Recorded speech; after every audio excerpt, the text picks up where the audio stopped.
وسلام على عباده الذين اصطفى أما بعد فأعوذ بالله من الشيطان الرجيم بسم الله الرحمن الرحيم وتوبوا إلى الله جميعا أيها المؤمنون لعلكم تفلحون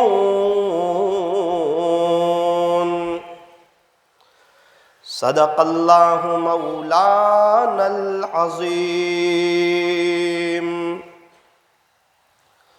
وقال النبي صلى الله عليه وسلم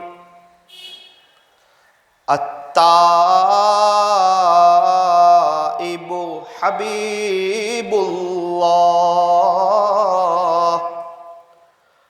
وصدق رسوله النبي الكريم ونحن على ذلك لمن الشاهدين والشاكرين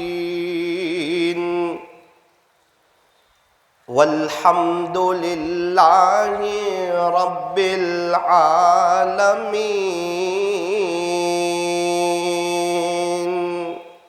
محبت سے درود شریف پڑھ لیجئے.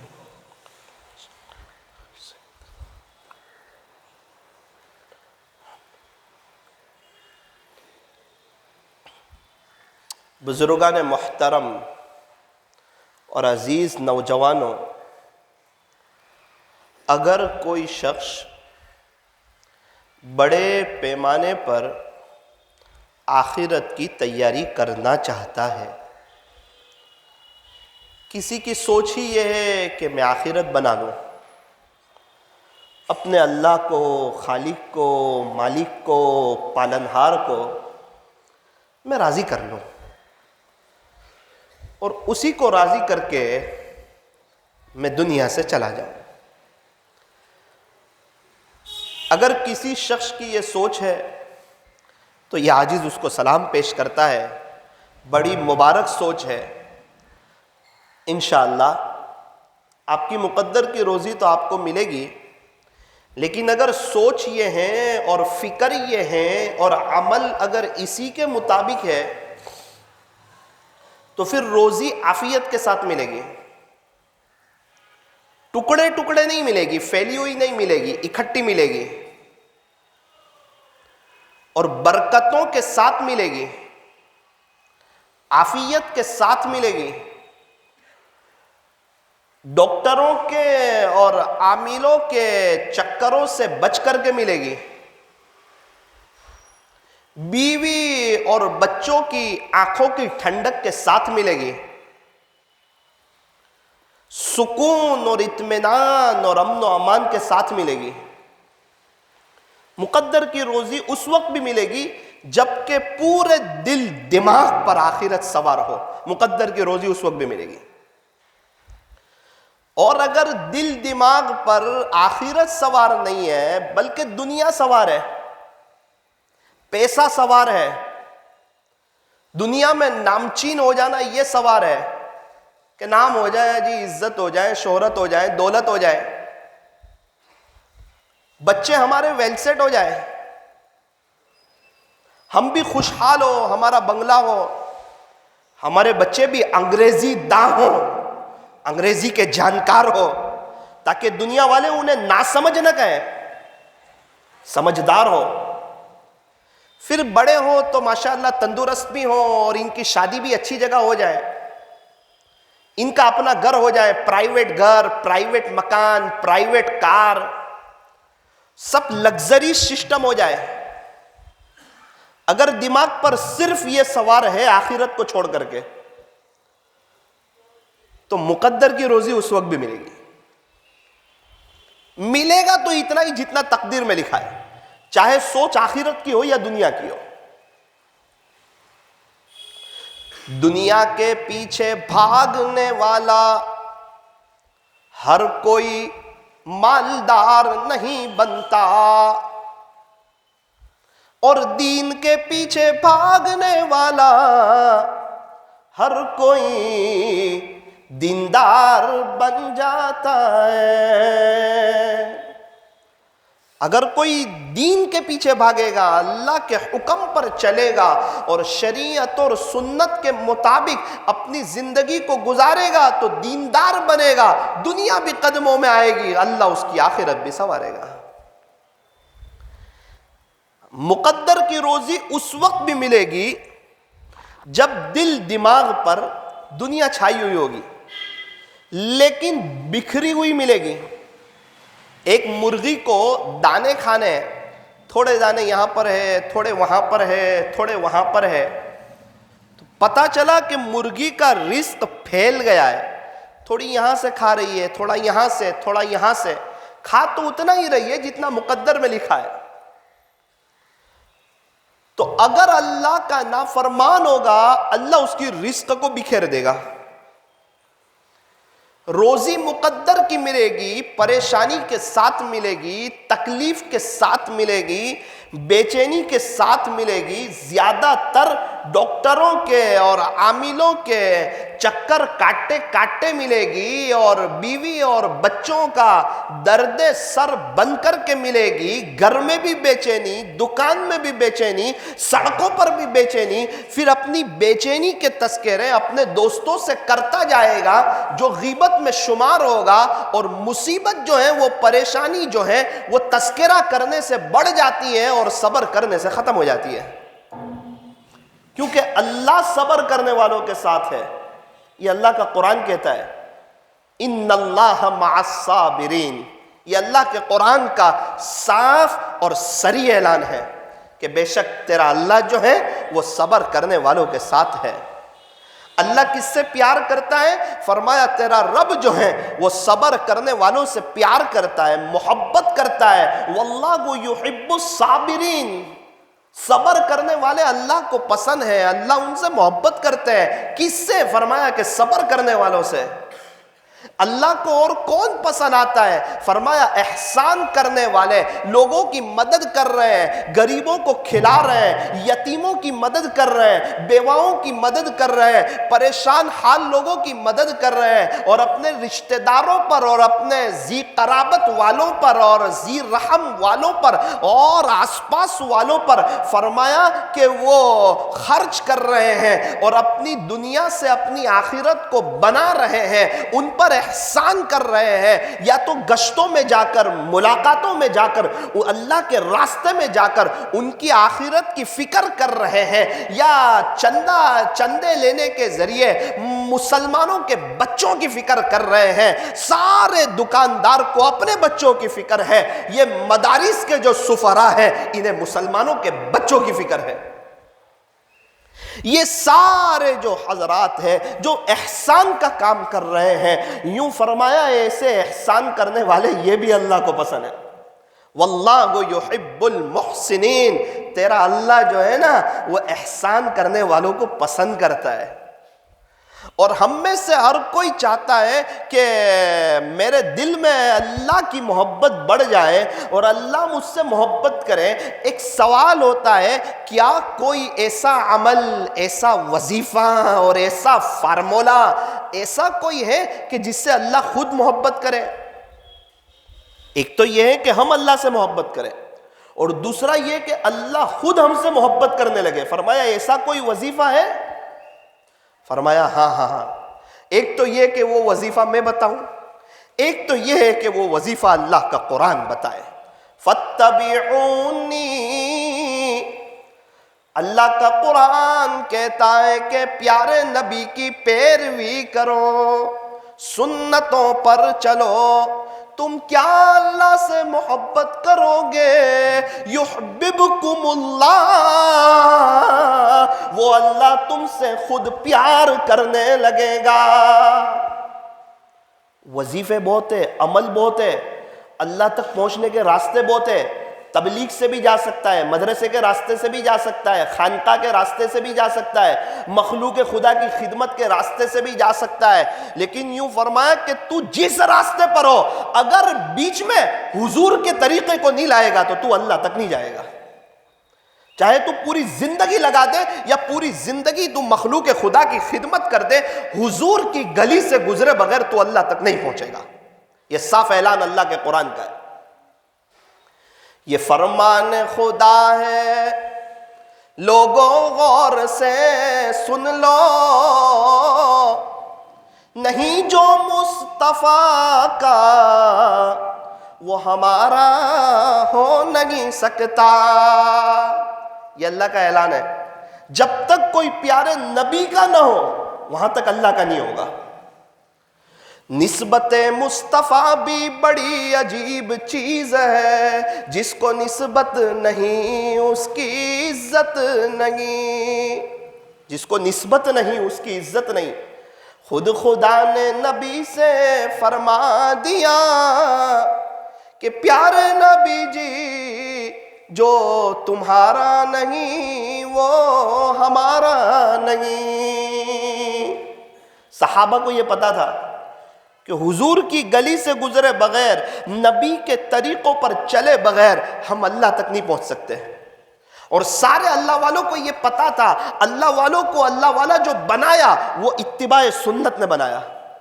اس لیے ہم دین کے جس شعبے سے جڑے ہوئے ہوں، اگر وہ حق کام ہے بالکل جڑے ہوئے رہو، ساتھ میں سنتوں پر فوکس کرو، سنتوں کو اپنے دل پر سوار کرو، سنتوں کی کتابیں خرید کر کے لاؤ، اپنے بستر پر رکھو، رات سونے سے پہلے پیارے نبی کی سنتیں پڑھو۔ ہمارے نبی کا اٹھنا کیسا تھا، بیٹھنا کیسا تھا، دیکھنا کیسا تھا، ہنسنا کیسا تھا، رونا کیسا تھا، چلنا کیسا تھا، سفر کیسا تھا، غسل کیسا تھا، مسجد میں آنا کیسا تھا، مسجد سے نکلنا کیسا تھا، بیت الخلاء میں جانا کیسا تھا، بیت الخلاء میں نکلنا کیسا تھا، تیل لگانا کیسا تھا، نماز کیسی تھی، وضو کیسا تھا، زندگی کیسی تھی، پیارے نبی ازواج مطہرات کے ساتھ کیسے تھے اور اپنے بچوں کے ساتھ کیسے تھے، پیارے نبی کی شادی کس طرح ہو رہی ہے اور آپ کے بچوں کی شادی کس طرح ہو رہی ہے، پیارے نبی کا چلنا معلوم کرو، ان کا دیکھنا معلوم کرو، ان کا بولنا معلوم کرو۔ یہ جو چیزیں ہیں اس سے ایک بڑا طبقہ مسلمانوں کا دور ہے، دینی شعبے میں ضرور ہے لیکن نماز کی 51 سنتیں اس کو معلوم نہیں ہے۔ بہت محنت کر رہا ہے، کوشش کر رہا ہے، اللہ کے راستے میں قربانیاں دے رہا ہے، بیرون پہ بیرون جا رہا ہے، بیانات کے لیے قربانی دے رہا ہے، سفر کر رہا ہے، جمعیت کی مبارک محنت کے اجلاس قائم کر رہا ہے، اور مخلوق خدا کی خدمت جو ہے وہ بڑھ چڑھ کے کر رہا ہے، دینی کام کر رہا ہے، مسجد میں اذان سے پہلے آ جاتا ہے، کرتا بہت کچھ ہے لیکن سنتوں سے بہت دور ہے۔ فرمایا جتنا سنتوں سے دور ہوگا اتنا ہی اللہ سے دور ہوگا۔ میں ہرگز اللہ کے راستے میں جانے سے آپ کو منع نہیں کر رہا ہوں، میں تو یہ کہتا ہوں سارے مسائل کا آسان حل، بستر اٹھا اور اللہ کے راستے میں چل۔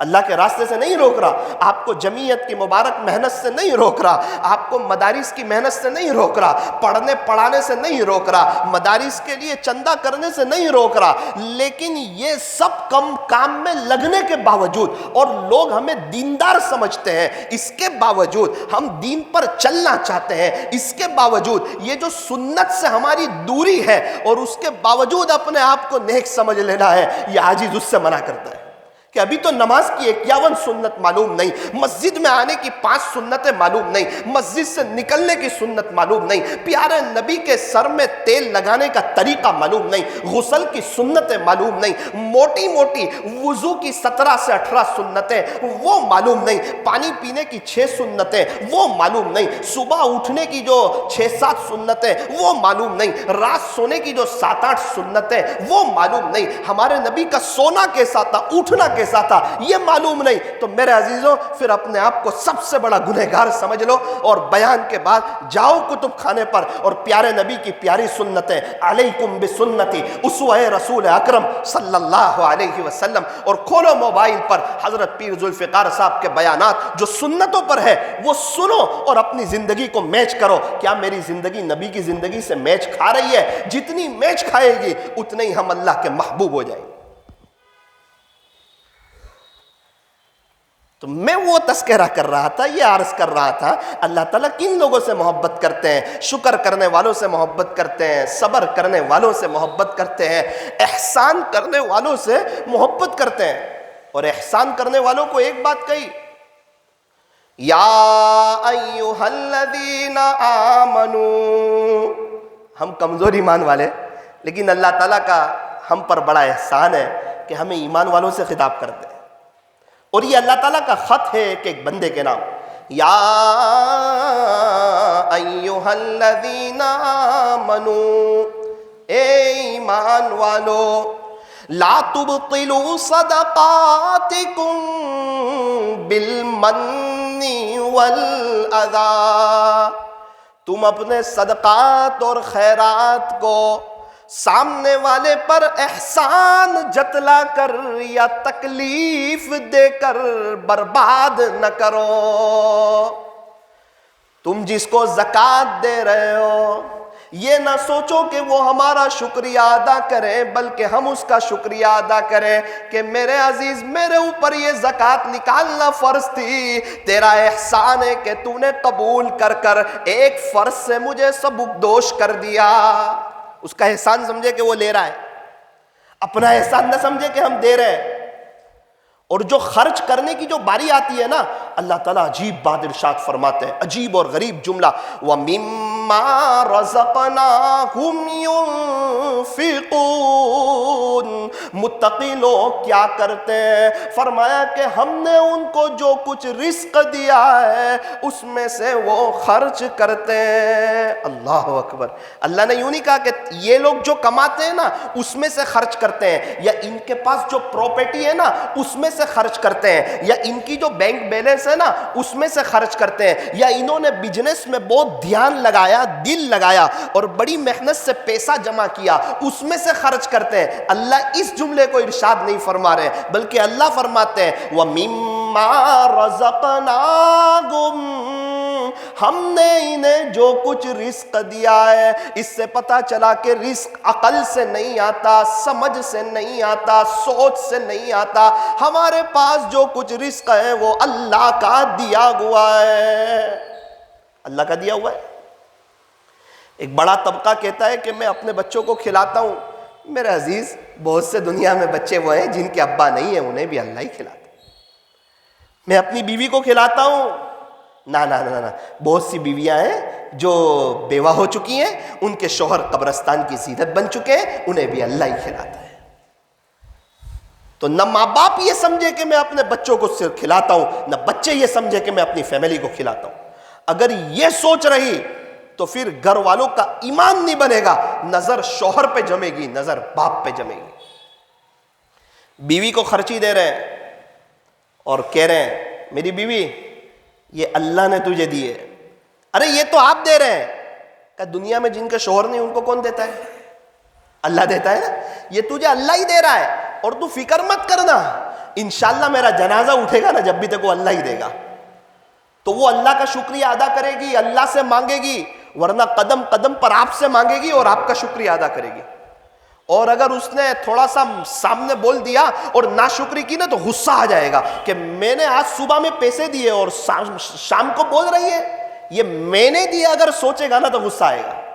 یہ تو اللہ نے دیے، اس کے مقدر کے اس کو دیے، میرے مقدر کے مجھے دیے۔ تو میرے عزیزو، رزق دینے والی ذات اللہ کی ہے۔ کھانے کے بعد کی دعا میں اس کو یاد فرمایا، کھانا کھا لو پھر کون سی دعا پڑھو؟ تو کہا الحمدللہ الذی اطعمنا وسقانا، تمام تعریفیں اس اللہ ہی کے لیے جس نے ہمیں کھلایا، جس نے ہمیں پلایا۔ اللہ کہہ رہا ہے تجھے میں کھلا رہا ہوں، تو پانی شربت وغیرہ جو پی رہا ہے یہ تجھے میں پلا رہا ہوں، کھلانے والی ذات بھی میری ہے اور تجھے جو کچھ پلا رہا ہوں وہ ذات بھی میری ہے۔ وَجَعَلْنَا مِنَ الْمُسْلِمِينَ، اور ہم نے بھی آپ کو مسلمانوں میں سے بنایا۔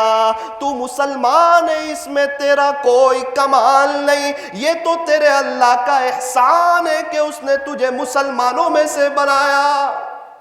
اسی لیے حضرت مولانا ابراہیم صاحب دیولہ دامت برکاتہم فرماتے ہیں کہ اللہ تعالیٰ جس سے دین کا جس درجے میں کام لے رہا ہو وہ شکر کے جذبے سے کرے. اللہ تیرا محتاج نہیں ہے، تو اللہ کا محتاج ہے.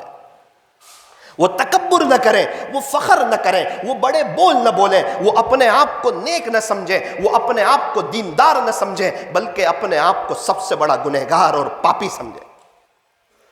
بھائی تو نیک ہیں تو نیک نہ سمجھیں. کہ شریعت کہتی ہے نیک بنو نیک سمجھو نہیں.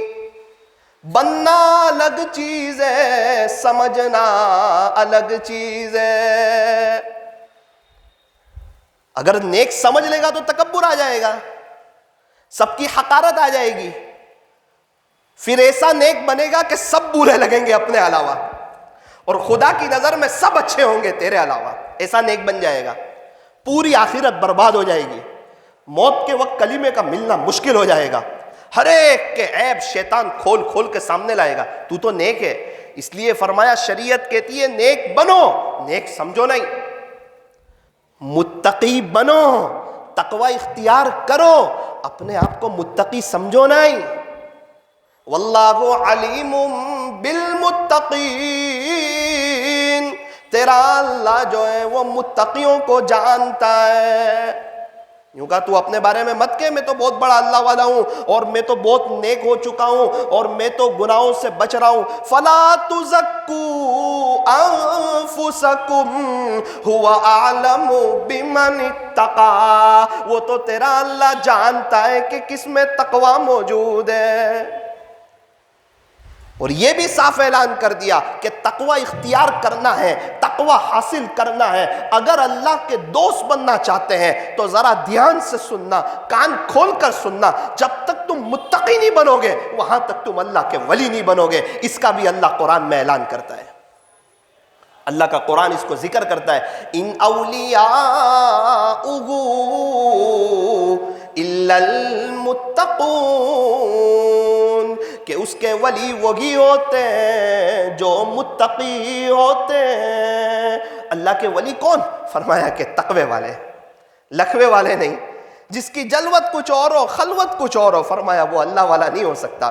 جو ریاکاری کرتا ہو، دکھلاوے کے لیے کوئی کام کرتا ہو، فرمایا وہ اللہ والا نہیں ہو سکتا. وہ دکھلاوا کون کرتا ہے اور تکبر کون کرتا ہے؟ فرمایا جو اللہ اکبر کا ترجمہ بھول جاتا ہے وہ تکبر کرتا ہے. جو دنیا کے انسانوں سے اپنی تلنا کرتا ہے کہ میرے پڑوس میں یہ اس سے میں اچھا، میری دکان کے آزو بازو میں یہ اس سے میں اچھا، میری مسجد میں یہ ساتھی آتے ہیں اس کے مقابلے میں میرے گھر میں دینداری زیادہ ہے تو میں اچھا. ارے میرے عزیزو، اللہ تعالیٰ نے اس لیے ہمیں دنیا میں نہیں بھیجا کہ انسانوں سے اپنی تلنا کرنا. اللہ نے امتحان لینے کے لیے نہیں بھیجا. جمعہ مسجد کا مدرسہ چل رہا ہے اور ابھی جمعہ کی نماز کے بعد میں مدرسے میں اوپر جاؤں، چلو چلو بچوں آ جاؤ، امتحان دو امتحان دو، تو یہاں کے ذمہ دار ہاتھ پکڑ کے باہر کر دیں گے. ارے مولانا کس نے بلایا آپ کو امتحان لینے کے لیے؟ اور آپ کیوں آئے امتحان لینے کے لیے؟ آپ کو تو ہم نے بلایا نہیں، آپ کو تو ہم نے دعوت دی نہیں، آپ کی کوئی ذمہ داری نہیں کہ آپ امتحان لو. تو اللہ تعالیٰ نے مجھے اور آپ کو جو دنیا میں بھیجا ہے وہ امتحان لینے کے لیے نہیں. میرے بندے اچھی طرح دیکھ کے آنا کہ تیرے اڑوس پڑوس میں کون نیک ہے اور کون برا ہے، اس لیے نہیں بھیجا. بلکہ یوں فرمایا، اے انسان تو کسی کے عیب کو بے نقاب نہ کر، خدا اس کا حساب کرے گا، تو اس کا حساب نہ کر. تجھے بھیجا ہی نہیں امتحان لینے کے لیے. کوئی امتحان لے گا کسی کا، اللہ اس سے ناراض ہو جائیں گے. ہمیں تو یوں کہا کہ تو اپنے آپ کو گنہگار سمجھنا، اپنے آپ کو خطا کار سمجھنا، اپنے آپ کو سیاہ کار سمجھنا. بایزید بستامی رحمت اللہ علیہ کو جو ابدال بنا رہے ہیں وہ اپنے آپ کو گنہگار سمجھنے پہ بنا رہے ہیں. وقت کے حاکم نے اعلان کیا، ایسا لگتا ہے ہمارے علاقے میں کوئی بہت بڑا گنہگار ہے جس نے اللہ کو ناراض کیا ہے. ایسا کوئی ہو تو باہر نکل جائے. انسان تو انسان، جانور بھی پریشان ہے. پوری بستی والوں کو پتا چلا، سب نے کہا بھائی ہم اتنے بڑے کوئی گنہگار نہیں ہیں, ہم تو نیکی کے کام بھی کرتے ہیں, ہم تو نمازیں بھی پڑھتے ہیں, ہم تو اللہ کو راضی بھی کرتے ہیں. بایزید بستامی رحمۃ اللہ علیہ کسی وجہ سے اپنے مکان سے باہر نکلے. کسی نے کہا کہ حضرت وہ وقت کے حاکم کا اعلان سنا ہے؟ بولے کیا اعلان کیا وقت کے حاکم نے؟ اس نے یہ اعلان کیا ہے, ایسا لگتا ہے ہمارے علاقے میں کوئی بہت بڑا گنہگار ہے, پاپی ہے, مجرم ہے, اس نے اپنے اللہ کو ایسا ناراض کیا ہوا ہے جس کی وجہ سے آج آسمان سے بارش نہیں ہو رہی. انسان تو انسان, جانور بھی پریشان ہے. تو حضرت نے فرمایا کہ میرے بیٹے پہلے مجھے بتا دینا تھا, وہ مجرم تو میں ہی ہوں, وہ گنہگار میں ہی ہوں, میں نے ہی اللہ کو ناراض کیا ہے. اللہ پاک سوری, میرے سے غلطی ہو گئی, میری وجہ سے انسان تو انسان, جانور بھی پریشان ہے. یہ پورے علاقے کا سب سے بڑا پاپی, مجرم اور گنہگار اگر کوئی ہو تو وہ میں ہوں. رب معاف کر دے, پیارے رب معاف کر دے, سبحان رب معاف کر دے. اپنے اللہ سے معافی مانگتے ہوئے اسی وقت اپنے آپ کو اس قابل نہ سمجھا کہ میں اس شہر میں رہ سکوں, اپنے آپ کو گنہگار سمجھتے ہوئے شہر سے باہر نکلے. ان کی یہ ادا پیارے رب کو اتنی پسند آئی کہ اللہ تعالیٰ نے حضرت بایزید بستامی کو اسی وقت کا ابدال بنا دیا. ابدال ایسے بنا کرتے ہیں, گنہگار سمجھ کے بنا کرتے ہیں. اگر ایک جگہ 10 لوگ بیٹھے ہوئے ہو جو کسی وجہ سے دنیا دار ہو, گنہگار ہو, اور اگر ہم ان کے پاس یہ سمجھتے ہوئے گئے کہ میں تواضع کر رہا ہوں, چونکہ میں تو تھوڑا بہت دین پہ چلتا ہوں, اسلامی لباس ہے میرے اوپر, تو میں تواضع کرنی چاہیے, جانا چاہیے.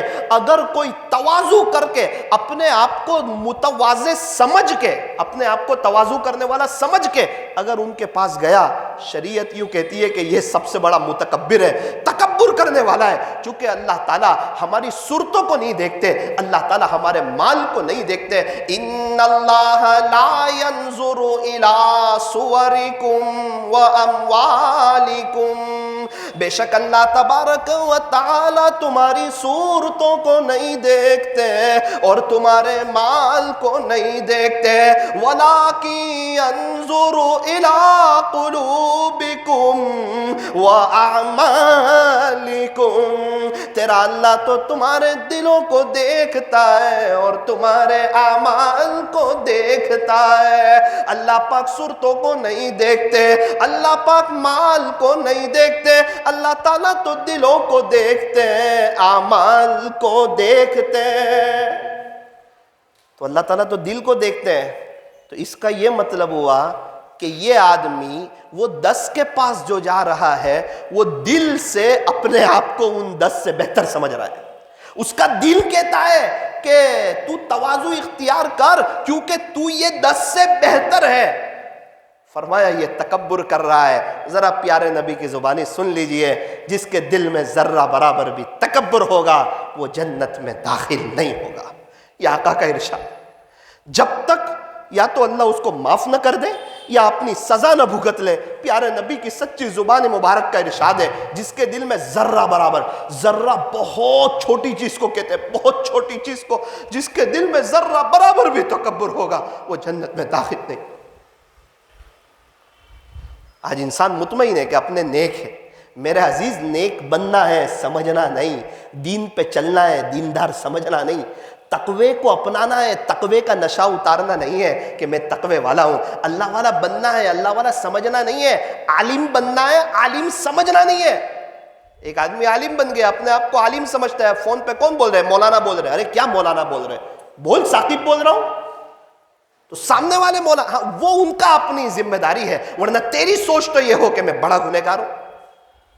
ایک آدمی عمرے کے لیے گیا, کہ میں نے عمرہ کیا, تکبر آئے گا. اللہ نے کروایا, کس چیز کا تکبر ہے؟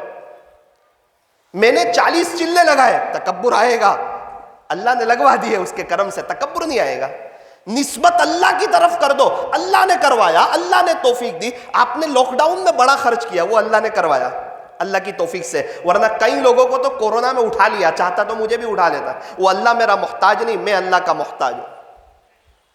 کیا فائدہ فکر بے شوق کم سے ہوگا, ہم کیا ہیں کہ جو کوئی کام ہم سے ہوگا. ابھی تک جو کچھ ہوا ہوا کرم سے تیرے, آگے بھی جو کچھ ہوگا صرف اور صرف تیرے کرم سے ہوگا.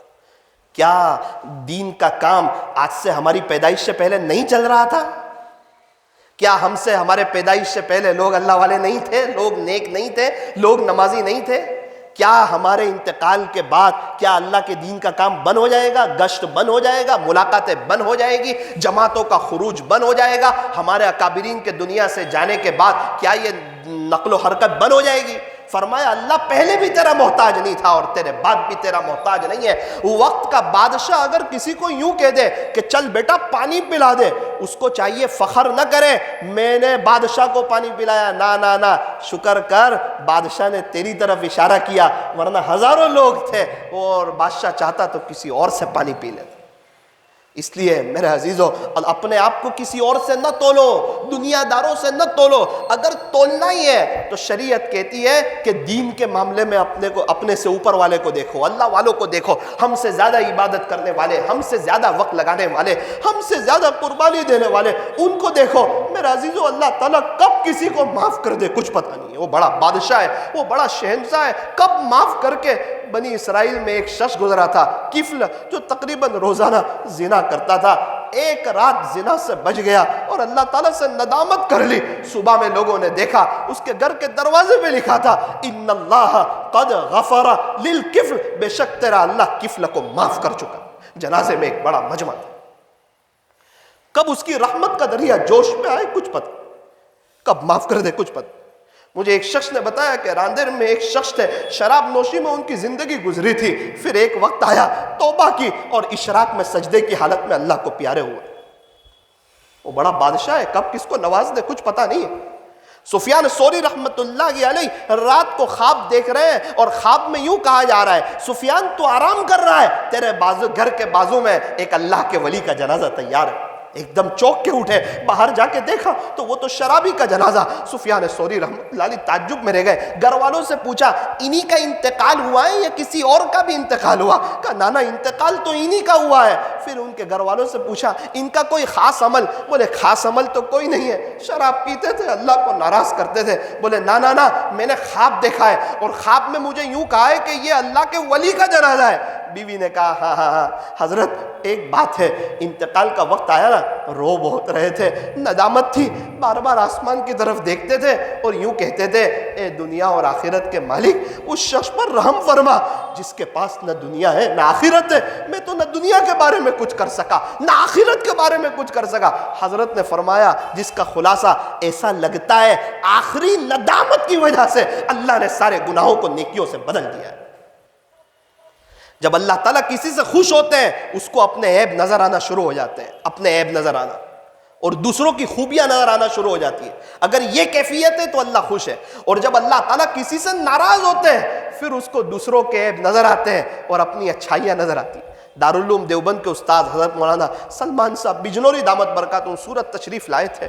مجھے کہنے لگے مولانا صاحب جب پیر ذوالفقار صاحب نے مجھے خلافت دی، اجازت دی، اور جیسے ہی خلافت دی روزانہ مجھے میرے اندر کوئی نیا عیب نظر آتا۔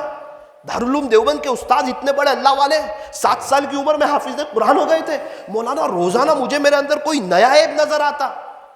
پھر میں نے حضرت پیر صاحب کو کہا کہ حضرت خلافت دی ہے یا مجھے میرے عیب دیکھنے کا آئینہ دیا ہے؟ حضرت نے فرمایا یہی سمجھو عیب دیکھنے کا آئینہ دیا ہے۔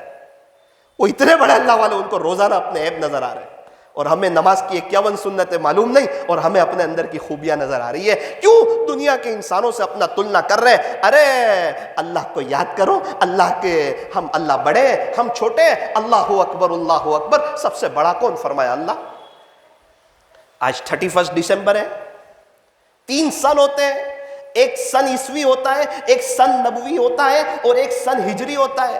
ہمارے نبی علیہ السلام کی پیدائش سے پہلے جو سن چلتا تھا اس کو سن عیسوی کہتے ہیں، اور یہ جو 31 دسمبر جو سن عیسوی کے مطابق سال ختم ہو رہا ہے، اور جنوری سے جو نیا سال شروع ہوتا ہے وہ سن عیسوی کے مطابق ہوتا ہے۔ پھر ہمارے نبی علیہ السلام کو جب نبوت ملی تو اس کو سن نبوی کہتے ہیں کہ بھئی نبوت کا پہلا سال، نبوت کا دوسرا سال۔ ہمارے نبی علیہ السلام نے جب ہجرت فرمائی مدینہ منورہ میں اس کو سن ہجری کہتے ہیں، ہجرت کا پہلا سال، ہجرت کا دوسرا سال۔ اور حضرت عمر رضی اللہ عنہ کے زمانے میں یہ فیصلہ کیا گیا اور یہ اس بات پر جو ہے صحابہ کرام کا اجماع ہوا کہ سن ہجری کے مطابق، وہ تو پہلے سے ہی طے تھا کہ سن ہجری کے مطابق جو ہے زندگی گزاری جائے گی، اور شرعی احکام جو نافذ ہوں گے، عید کا چاند، رمضان کا چاند، حج کے 5 دن اور رمضان کے روزے کیسے رکھے جائیں، کب ختم کیے جائیں، اگر کسی نے کسی طلاق دے دی تو عدت کو کب سے شروع کیا جائے، فرمایا یہ سب قمری اعتبار سے شروع ہوگا، ہجری اعتبار سے شروع ہوگا۔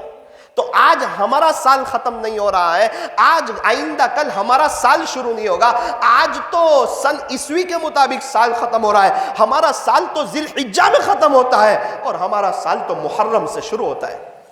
اور آج کی رات کی خرافات سے اللہ ہماری حفاظت فرمائے۔ وہ کون سا گناہ ہے جو 31 دسمبر کی رات میں نہیں ہوتا؟ زنا کے بازار گرم کرے جاتے ہیں اور شراب نوشی کا ایک دورہ ہوتا ہے، کئی لوگ پہلی مرتبہ شراب پیتے ہیں، شرابی بنتے ہیں، چرسی بنتے ہیں، گانجا وغیرہ پیتے ہیں، اور کتنے وہ گناہ ہیں جو آج کی رات میں کیے جاتے ہیں، کتنی خرافات کی جاتی ہے، حالانکہ نہ آج ہمارا کوئی سال ختم ہو رہا ہے اور آئندہ کل نہ کوئی سال شروع ہوگا۔ جب سال شروع نہیں ہو رہا ہے اور اگر صحیح معنوں میں ہمارا سال شروع ہو، تب بھی ہیپی نیو ایئر کا اسلام میں کوئی تصور نہیں کہ ہیپی نیو ایئر کے میسج بھیجے جائیں کہ بھائی مبارک ہو، ہمارا نیا سال شروع ہو رہا ہے۔ ایک بزرگ تو مسلمانوں کی خرافات دیکھ کر غصے میں آ گئے اور یوں فرمایا کہ جانیواری سے جانوروں کا سال شروع ہوتا ہے، ہمارا نہیں۔ میرے عزیزوں، آج کی رات کی خرافات سے ہم بھی بچیں، ہمارے نوجوان حضرات بھی بچیں۔ ہونا تو یہ چاہیے تھا کہ ہم سوچیں کہ ہماری دکان میں زیادہ تر حساب کتاب یہ سن عیسوی کے مطابق ہوتا ہے، تو 2021 ختم ہو رہا ہے تو میں ذرا 2 رکعت صلاۃ التوبہ کی پڑھ لوں۔ اللہ تعالیٰ یہ سن عیسوی کا جو 2021 ختم ہو رہا ہے غفلت میں گزارا، ایک طرف آپ کی نعمتوں کی حد نہیں تھی، دوسری طرف میرے گناہوں کی بھی کوئی حد نہیں، رب معاف کر دیں۔ اللہ اب جو ہے میں آپ کو راضی کروں گا، آپ کو ناراض نہیں کروں گا۔ ابھی تک کی جو زندگی گزاری غفلت میں گناہوں میں، اللہ پاک اس کو معاف کر دیجئے۔ ہونا تو یہ چاہیے تھا کہ ہم یوں کرتے، کوئی نئے عزائم کرتے، کوئی نئے ارادے کرتے۔ زکوٰۃ جو نکالی جائے گی وہ سن ہجری کے مطابق نکالی جائے گی۔ اگر انگلش سال کے مطابق کوئی زکوٰۃ نکالے گا تو 37 سال میں 1 سال کی اس کی زکوٰۃ کم ہو جائے گی، جس کا آخرت میں بہت بڑا گنہگار ہوگا۔ اس لیے زکوٰۃ بھی نکالی جائے گی، وہ سن ہجری کے مطابق نکالی جائے گی۔ تو میرے عزیزو، 31 دسمبر کی خرافات سے بچنا ہے، ہمیشہ اپنے آپ کو گناہوں سے بچانا ہے، لیکن سمجھنا گنہگار ہے، دیندار بننا ہے، دیندار سمجھنا نہیں ہے، تقوی اختیار کرنا ہے، متقی سمجھنا نہیں ہے، نیک بننا ہے، نیک سمجھنا نہیں ہے۔ اگر گنہگار سمجھو گے نا، تہجد کی بھی توفیق دے گا، سجدوں کی لذت بھی دے گا، اپنی معرفت کا نور بھی دے گا۔ اگر نیک سمجھ لو گے تو نہ سجدے کی لذت ملے گی، نہ تہجد کی توفیق ہوگی، نہ اللہ کے سامنے رونے کی توفیق ہوگی۔ یوں سمجھے گا بہت کچھ کر رہا ہوں، لیکن غفلت کے ساتھ دنیا سے چلا جائے گا۔ اللہ تعالی ہمارے بیٹھنے کو، جمع ہونے کو قبول فرما لے، اور آج کے بعد سے ہمیشہ اپنے آپ کو سب سے بڑا پاپی اور مجرم سمجھنے کی توفیق اور سعادت نصیب فرمائے۔ اللہ تعالی ہمیں عمل کی توفیق عطا فرمائے۔